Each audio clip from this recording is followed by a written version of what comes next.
زمین کے بادل پارٹ 13۔ کیوں پیارے بھائی؟ بیوقوف آدمی قاسم کا شانہ سہلاتا ہوا بولا۔ کیا تم اسے پہچانتے ہو؟ حمید نے قاسم کو آنکھ دکھائی، لیکن ساتھ ہی وہ یہ بھی محسوس کر رہا تھا کہ بیوقوف آدمی کی آنکھیں بجلی کی طرح گردش کر رہی ہیں۔ ایسا معلوم ہو رہا تھا جیسے وہ حمید کی کھوپڑی کے اندر بھی نظر رکھتا ہو۔ یہ بیوقوف آدمی اپنے عمران صاحب ہیں۔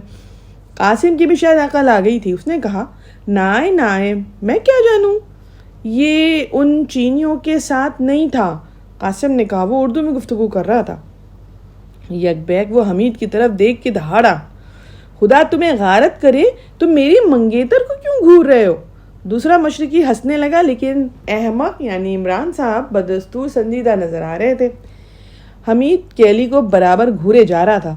امی تم نہیں مانے، میں بتاؤں گا تم کو۔ قاسم آنکھیں نکال کے غرایا، ہاں پیارے بھائی تم ہی بتا دو، ہو سکتا ہے یہ لڑکی اپنا فیصلہ تبدیل کر دے۔ احمق نے کہا، اچھا بتا دوں گا۔ قاسم حمید کو غصے بھری نظروں سے دیکھتا ہوا بولا۔ حمید نے دیکھا وہ جھک کر احمق کے کان میں کچھ کہہ رہا تھا۔ احمق نے دیدے نچائے اور حمید کی طرف دیکھنے لگا۔ سورج غروب ہونے والا تھا۔ احمق نے اپنے ساتھیوں سے بلند آواز میں کہا، پڑاؤ کے لیے یہ اچھی جگہ ہے، کیوں نہ ہم رات یہیں بسر کر لیں؟ لیکن وہ اس کی بات کا جواب دینے کے بجائے حمید کے متعلق گفتگو کرنے لگے۔ میں ابھی کوئی معقول جواب نہیں دے سکتا، عمران نے کہا، اب اطمینان سے دیکھوں گا۔ باربردار کھلاڑ جو گھوڑے تھے ان پر سے چھولداریاں اتار لی گئی تھیں۔ کچھ دیر بعد وہ دن بھر کی تھکن اتار رہے تھے۔ حمید 2 سفید فاموں کی نگرانی میں تھا تو قاسم اس کے قریب موجود تھا۔ ابے او موٹے حرام خور، صبح سے بھوکا ہوں۔ حمید اسے گھور کے دانت پیستے ہوئے بولا، ابے زبان سنبھال کے، تم خود حرام خور، تمہاری ہی بدولت ہم ٹھوکریں کھاتے پھر رہے ہیں۔ کیوں میری بدولت کیوں؟ ابے ہاں حمید بھائی، اللہ قسم دیکھو، سچ مچ بتانا، میرا دماغ خراب ہونے لگتا ہے جب میں سوچتا ہوں۔ میں کچھ بھی نہیں بتا سکوں گا، پہلے میرے لیے کچھ کھانے کا انتظام کرو۔ اچھا ٹھیک ہے، میں ابھی کھانا لاتا ہوں، اپنے خالہ زاد سے کہتا ہوں۔ قاسم اٹھتا ہوا بولا۔ حمید اس سے اس کے خالہ زاد کے بارے میں پوچھنا چاہتا تھا، لیکن پھر اسے جانے دیا۔ تھوڑی دیر بعد قاسم کھانے کے لیے کچھ چیزیں اور چائے لے آیا۔ واہ میری جان جیو، واقعی تم تو بہت اچھے دوست ہو، حمید خوش ہو کے بولا۔ اور کیا، قاسم بیٹھتا ہوا بولا، مگر تمہیں میری محبت پہ کبھی یقین نہیں آئے گا۔ ارے نہیں ایسا کچھ نہیں ہے، حمید کھانے پہ ہاتھ صاف کرتا ہوا بولا۔ اچھا تو پھر میری الجھن دور کرو نا بھائی۔ کیسی الجھن؟ یار گھر سے ہم دونوں ساتھ چلے تھے نا، پھر یہ کیا ہوا؟ میں ان چینیوں کے پاس کیسے پہنچ گیا؟ وہ چینی اب کہاں ہیں؟ ارے میرے خالہ زاد نے انہیں الو بنایا اور مجھے ان کے پاس سے نکال لایا۔ وہ سالے مجھے تاریک وادی لے جانا چاہتے تھے۔ لیکن ایک بات بتاؤ، یہ تمہارا خالہ جاد کہاں سے نکل پایا اور تمہیں کہاں لے جا رہا ہے؟ ارے خبردار، میں اپنے بھائی کی شان میں کوئی بری بات نہیں سن سکتا۔ یہ وہیں جا رہا ہے جہاں چینی لے جانا چاہتے تھے۔ قاسم اسے بتانے لگا کہ کس طرح وہ چینی کافی پی کر بے ہوش ہو گئے تھے اور خالہ زاد بھائی اسے وہاں سے نکال لایا تھا۔ ارے میں پھر پوچھتا ہوں، یہ خالہ زاد ہے کون؟ یہ تو میں بھی نہیں جانتا حمید بھائی، قاسم نے رازدارانہ انداز میں کہا، مگر بڑا اچھا آدمی ہے، کیلی سے میری محبت کرا دی ہے، اب میں اس سے شادی کر کے سوئٹزرلینڈ میں بس جاؤں گا۔ ٹھینگے پر گئے والد صاحب، اور وہ سالی نجاکت کی پڑیا، مگر تمہیں وہ خالہ زاد ملا کہاں سے تھا؟ ارے اللہ دیتا ہے، قاسم درویشوں کی شان سے جھومتا ہوا بولا، تمہارے سبھی خالہ، ماموں، چچا، نانا زاد بھائی میرے دیکھے ہوئے ہیں، مگر یہ تو بالکل نیا ہے۔ ابھی ہاں نیا تو میرے لیے بھی ہے، مگر یار بڑی محبت کرتا ہے مجھ سے۔ اگر میں کہوں دن تو کہتا ہے دن، اگر میں کہوں رات تو وہ بھی یہی کہہ دے گا۔ ابھی ایسے بھائی آج کل کہاں ملتے ہیں بتاؤ؟ تمہارے لیے وہ نیا ہے اور پھر بھی تم نے اسے اپنا خالہ زاد بھائی تسلیم کر لیا۔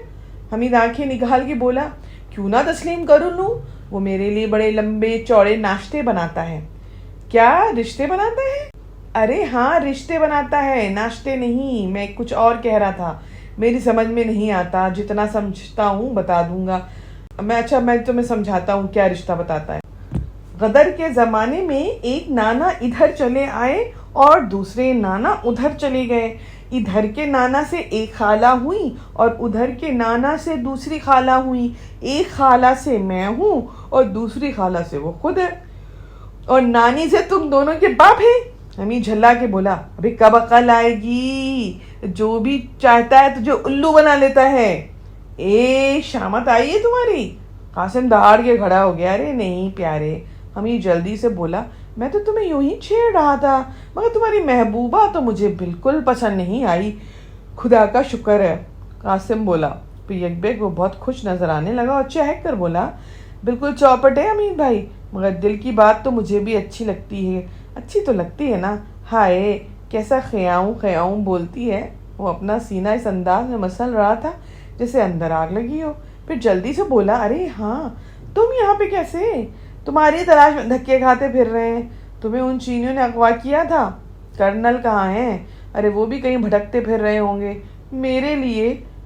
قاسم بولا تھا۔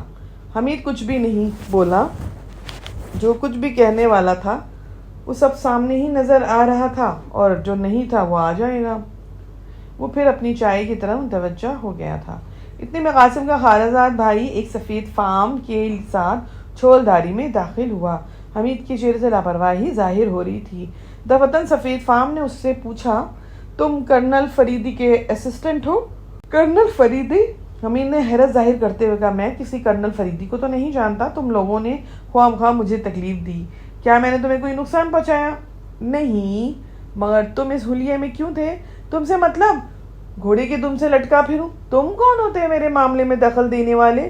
اوفو، خفا کیوں ہوتے ہو بھائی؟ یورپین مسکرایا، ہم بھی ایک اجنبی علاقے میں سفر کر رہے تھے، تمہیں اپنے لیے مخدوش سمجھ کر روک لیا، اور تم سے یہ معلوم کرنا چاہتے ہیں کہ مسٹر قاسم کا بیان کسی حد تک درست ہے؟ میں تم سے یہ پوچھتا ہوں کہ تم اسے کہاں لے جا رہے تھے؟ ہم اسے نجات کا راستہ دکھائیں گے۔ عمران بول پڑا تھا، یہ اپنی بیوی اور اپنے باپ سے نجات حاصل کرنا چاہتا ہے، یہ تمہیں کسی اندھے کنویں میں گرائے گا، اس کا دماغ درست نہیں ہے، یہ پاگل ہے۔ ارے ہائے ہائے ہائے، ابے تم یہ کیا بک رہے ہو؟ قاسم آنکھیں نکال کر بولا، ہم دونوں میڈرڈ میں مقیم تھے۔ حمید اس کی پرواہ کیے بغیر کہتا رہا، ایک دن اسے کہیں سے ایک الٹا سیدھا نقشہ مل گیا اور اس نے ادھر ادھر کی بکواس شروع کر دی کہ اسے ایک خزانے کا نقشہ مل گیا اور یہ ایک دن اس خزانے کی تلاش میں روانہ ہو جائے گا۔ نتیجہ یہ ہوا کہ کچھ چینی اس کے چکر میں پڑ گئے اور اسے لے اڑے، چونکہ یہ اپنی بیوی کا اکلوتا لڑکا ہے۔ خاموش کم بخت! قاسم حلق پھاڑ کے دہاڑا، نہیں خاموش رہوں گا گدھے، الو کے پٹھے، مار ڈالوں گا۔ قاسم دھاڑتا ہوا آگے بڑھا، ابے بھاگ لومڑی کے بچے! قاسم پر شیطان سوار ہو گیا، وہ پاگلوں کی طرح چیختا ہوا حمید پہ پل پڑنے کے لیے ہاتھ پیر مار رہا تھا، مگر 4 آدمی اس سے لپٹ گئے اور ان میں سے ایک آدھ کو جھٹک بھی دیتا تھا۔ حمید کی عقابی نظریں ایک سفید فام کے ہالسٹر پہ تھی، وہ اس انداز میں قاسم کی طرف جھپٹا جیسے اسے مارے گا، مگر اس کے بجائے اس نے یورپین کے ہالسٹر سے ریوالور کھینچ لیا۔ اس وقت قاسم کو تاؤ دلانے کا مقصد یہی تھا کہ ہنگامہ برپا ہو جائے۔ ریوالور آتے ہی وہ چھلانگ مار کے باہر آیا۔ چھلانگ لگاتے وقت اس نے دوسرے کے ہولسٹر پر بھی ہاتھ ڈال دیا اور اب اس کے ہاتھوں میں 2 ریوالور تھے۔ باہر نکلتے ہی اس نے قریبی ٹیکری کی اوٹ بھی لے لی۔ احمق اور اس کے ساتھی بھی قاسم کو چھوڑ کے تیزی سے باہر نکلے تھے۔ احمق یعنی عمران صاحب آگے تھے۔ حمید کو ٹیکرے کی اوٹ میں جاتے دیکھ کے اس نے اپنے دونوں ہاتھ پھیلا دیے تاکہ اس کے ساتھی آگے نہ بڑھ سکے۔ دفتن حمید نے اونچی آواز میں کہا، ہاں میں کرنل فریدی کا اسسٹنٹ ہوں، ہمت ہے تو آگے بڑھو اور مجھے پکڑو۔ احمق نے کہا، عمران اس کا گھوڑا منگوا دو۔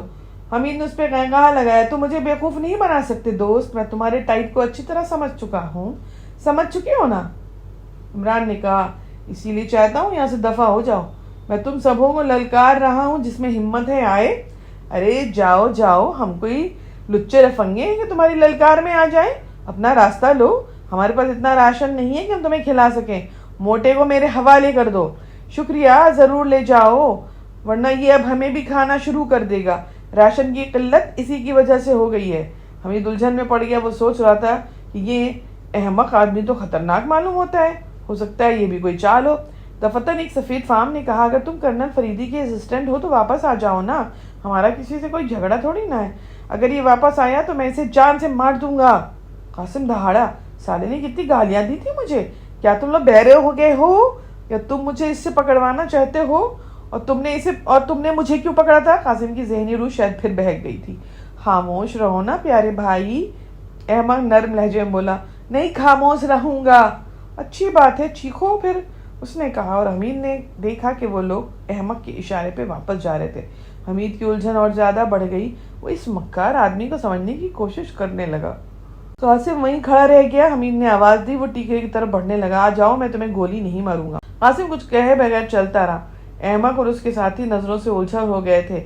جیسے ہی قاسم اس کے قریب پہنچا، کوئی چیز اس کی پشت سے چبھنے لگی۔ ساتھ ہی اس نے احمق کی آواز سنی جو کہہ رہا تھا، دونوں ریوالور زمین پہ گرا دو دوست، ورنہ گولی تمہاری دوسری طرف نکل کے موٹے کو بھی زخمی کرے گی۔ حمید نے ریوالور چھوڑ دیے تھے۔ حمید نے سوچا یہ تو بہت برا ہوا۔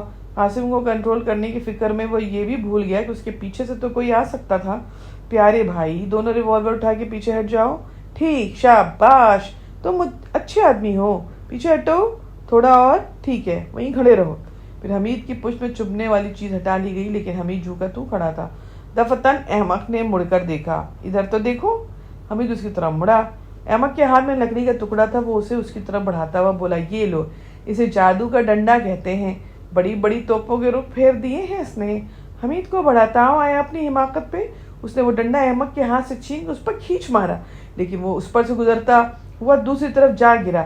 اس نے دوبارہ اٹھ کے مغموم انداز میں سر ہلاتے ہوئے کہا تھا، کیونکہ وہ بیٹھ گیا تھا، تم نے بہت برا کیا، اب اسے نیلم پری اٹھا لے جائے گی۔ حمید کھڑے ہو کے پلکیں جھپکا رہا تھا۔ اس نے سوچا کہ یہ کیسا آدمی ہے، لگتا ہے اب مکاری سے ہی کام چلے گا، لہٰذا اس نے بھی مسکرا کے کہا، واقعی حیرت انگیز تھا، اب آؤ اطمینان سے بات کریں گے۔ اس نے حمید کا ہاتھ پکڑتے ہوئے کہا، لیکن گرفت غیر دوستانہ نہیں تھی، اسی لیے حمید چپ چاپ اس کے ساتھ چل پڑا۔ یک بیک عمران نے مڑ کے کہا، ارے پیارے بھائی، تم کیوں کھڑے ہو؟ تم بھی آ جاؤ، یہ میرے چچا زاد بھائی ہیں، ابھی جاؤ، تم بھی خاصے چگد ہو، سب تمہارے رشتے داری نکل پڑتے ہیں، اب یہ تمہارا چچا زاد بھائی کیسے ہو گیا؟ ارے میرے دادا اور ان کے دادا لنگوٹی لگائے پھرتے تھے، احمق نے سنجیدگی سے کہا، اور قاسم پہ ہنسی کا دورہ پڑ گیا۔ پھر اسی دوران میں ان دونوں ریوالوروں کے ٹریگر دب گئے جو اس کے ہاتھ میں تھے۔ قاسم بوکھلا کے اچھل پڑا اور پھر ٹریگر دبتے ہی چلے گئے۔ وہ ڈری ڈری آواز نکالتا اچھلتا کودتا رہا۔ احمق اور حمید دونوں دوسری طرف بھاگ کر اپنی اپنی جانیں بچا رہے تھے، ورنہ ایک اور بہکی ہوئی گولی انہیں لگ جاتی۔ جب ریوالور خالی ہو گیا تو قاسم انہیں پھینک کر ایک طرف سر پر دوڑتا چلا گیا۔ دونوں اس کے پیچھے تھے۔ قاسم بھاری تنوتوش کے ہونے کی وجہ سے تیز تو نہیں دوڑ سکتا تھا، اسی لیے انہوں نے فوراً اسے جا لیا۔ قاسم ہانپ رہا تھا اور کسی خوفزدہ بچے کی طرح ان کو دیکھ رہا تھا، جیسے کوئی بچے شرارت کرنے کے بعد اپنے بڑوں کو دیکھتے ہیں۔ وہ اسے چھولداری میں لائے۔ قاسم بالکل خاموش تھا۔ احمق اس کا پیٹ سہلا سہلا کے اسے تسلیاں دے رہا تھا۔ کچھ دیر بعد حمید نے محسوس کیا کہ اب اس پہ کوئی پابندی نہیں تھی، نہ اب اس کی نگرانی کی جا رہی تھی، نہ وہ خالی ہاتھ ہے۔ اس کا بھی ہولسٹر اس کے پاس تھا اور اس میں ریوالور بھی تھا۔ احمق اب اس کے ساتھ نہیں تھا۔ چھولداری میں صرف وہ اور قاسم رہ گئے۔ ہمیں حمید بھائی، کیا وہ سچ مچ جادو کا ڈنڈا تھا؟ ضرور تھا نا، دیکھو نا میرے ہاتھوں سے کیسے گولیاں چلنے لگ گئیں۔ ارے یار مت دماغ چاٹو، تم نے مجھے ان لوگوں کے متعلق کچھ بھی نہیں بتائی۔ یہ لوگ ہیں کون بھائی؟ ارے میں کیا جانوں کون ہے؟ تو یہ تم سے چاہتے کیا ہیں؟ تاریخ وادی لے جانا چاہتے ہیں۔ تاریخ وادی؟ حمید مسکرایا۔ تو تم انہیں اس راہ پہ لے آئے ہو؟ ہاں اور کیا، غلط لائے ہو، میں خود بھی راستہ بھول کر بھٹکتا پھر رہا ہوں۔ ہم ابھی کوٹی کی زیارت گاہ پہ جانے کو سوچے، جہاں ہم تھے وہاں سے کوٹی کا راستہ نہیں جاتا۔ پھر تم کیسے اس اطراف میں آ گئے؟ میں نے کب کہا کہ میں لایا ہوں؟ ابھی تم پکے 420 ہو حمید بھائی۔ تم کہاں سے روانہ ہوئے تھے؟ لمبا ڈبا سے۔ یہ کیا بلا ہے لمبا ڈبا؟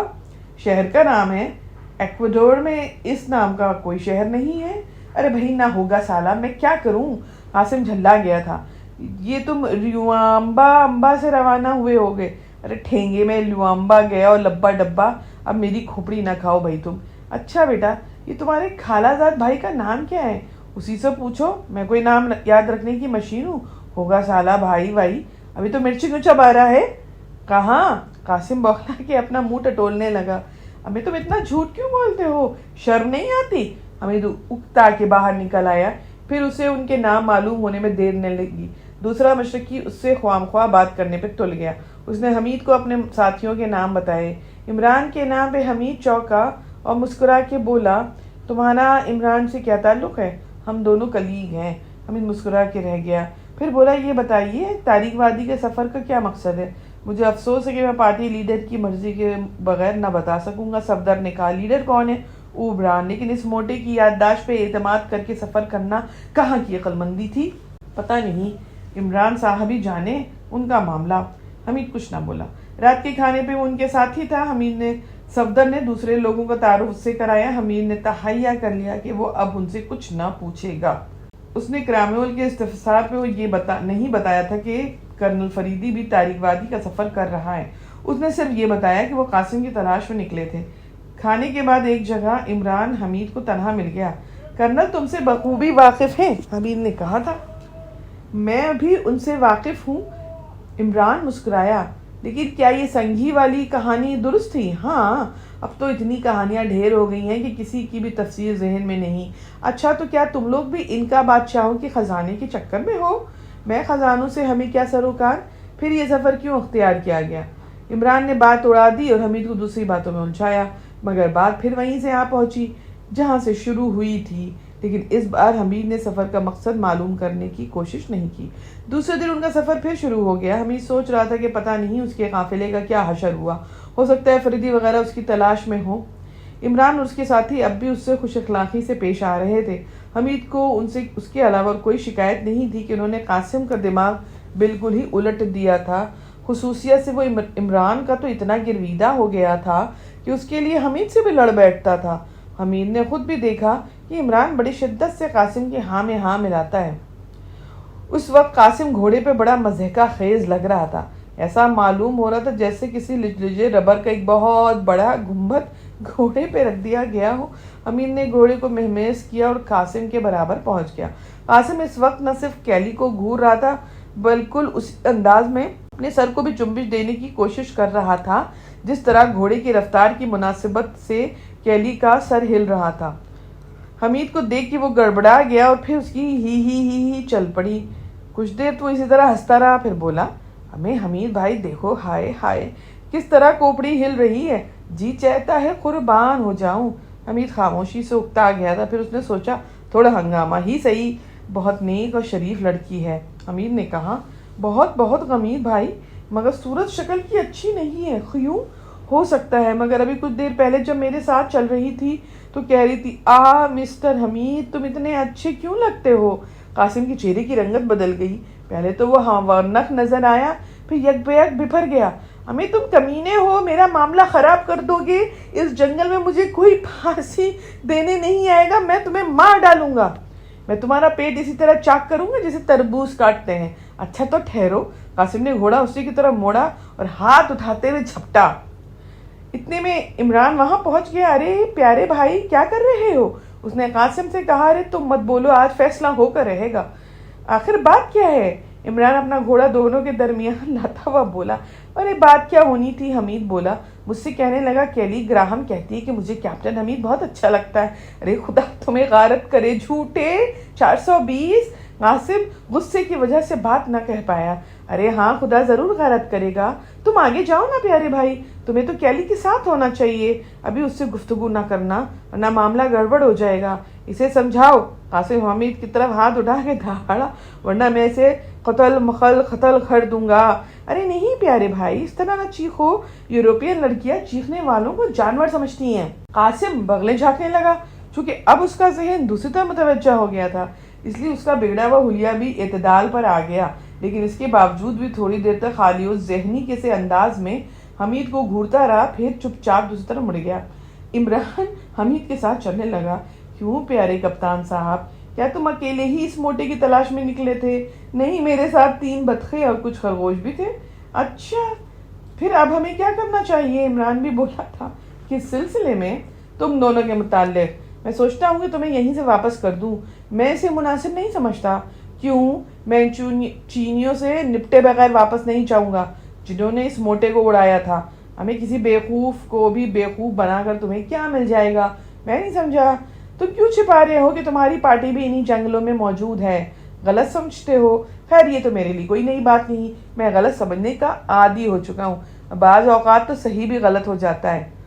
اس کے بعد عمران نے خاموشی اختیار کر لی۔ 3-4 گھنٹے بعد پھر قاسم سے مٹ بھیڑ ہو گئی۔ کیلی اور عمران اب ساتھ میں تھے۔ قاسم حمید سے نہیں بولا، اس کا منہ پھولا ہوا تھا۔ کیوں پیارے، کیا خیال ہے؟ حمید اسے چھیڑا۔ تم چاہے کچھ بھی کہو، مجھے غصہ نہیں آئے گا، قاسم نے آہستہ سے کہا۔ خوب الو بنایا ہے تمہارے اس خالہ کے پٹھے نے۔ کیوں؟ ذرا زبان سنبھال کے بات کرو، غصہ آیا تمہاری گردن یہیں دباؤں گا۔ اچھا، اس نے تمہیں اس سے گفتگو کرنے سے کیوں روکا تھا؟ بتاؤ۔ اس کے ملک کا رواج نہیں ہے کہ شادی سے پہلے میاں بیوی بات کریں ہیں؟ حمید کا کہا لگایا۔ ابھی وہ کسی مغربی ملک سے تعلق رکھتی ہے اور مغرب کے کسی بھی ملک میں اس قسم کا کوئی رواج نہیں پایا جاتا، پھر وہ کیوں روکتا ہے اس سے بات کرنے سے؟ قاسم بڑی معصومیت سے پوچھ رہا تھا۔ شاید اس لڑکی کے فرشتوں کو بھی علم نہ ہو کہ تمہیں اس سے محبت ہو گئی ہے۔ تمہارا خالہ زاد تمہیں نا الو بنا رہا ہے۔ آخر تم نے اس کی کس بات سے اندازہ لگایا کہ وہ تم سے محبت کرتی ہے؟ عمران کہتا ہے کہ وہ ہر وقت میرا تذکرہ کرتی ہے۔ عمران کہتا ہے، تم نے تو نہیں سنا اپنے کانوں سے؟ ہمیں تو میرا دماغ خراب نہ کرو، سمجھے؟